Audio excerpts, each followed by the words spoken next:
और अब खबरें तफसील से। वज़ीर आला के सियान ने मरकज पर इल्जाम आयद किया कि वो रियासत तेलंगाना की तरक्की को नजरअंदाज कर रहा है।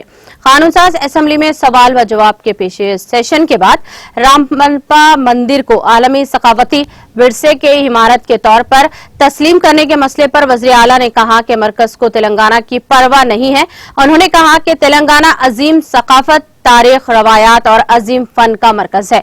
उन्होंने कहा कि गुज़िश्ता 58 सालों से तेलंगाना का मुत्तहदा आंध्र प्रदेश में ख्याल नहीं रखा गया, तरक्की नहीं दी गई। तेलंगाना में हैरत अंगेज आसार मौजूद हैं। उन्होंने कहा कि मरकजी हुकूमत तेलंगाना की तारीख की शानदार बकायात के बारे में लापरवाह रवैया रखती है। तेलंगाना में फनकार और मुअज़्ज़ज़ लोग हैं।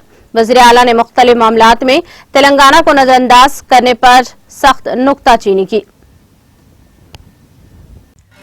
नाज़रीन, हमारे टीटीवी न्यूज़ को सब्सक्राइब करें, बेल आइकॉन को प्रेस करें, शेयर करें और लाइक करना ना भूलें। और किसी भी एडवर्टाइजमेंट के लिए हमारे इस नंबर पर कांटेक्ट करें। हमारा नंबर है 9550102020 पर।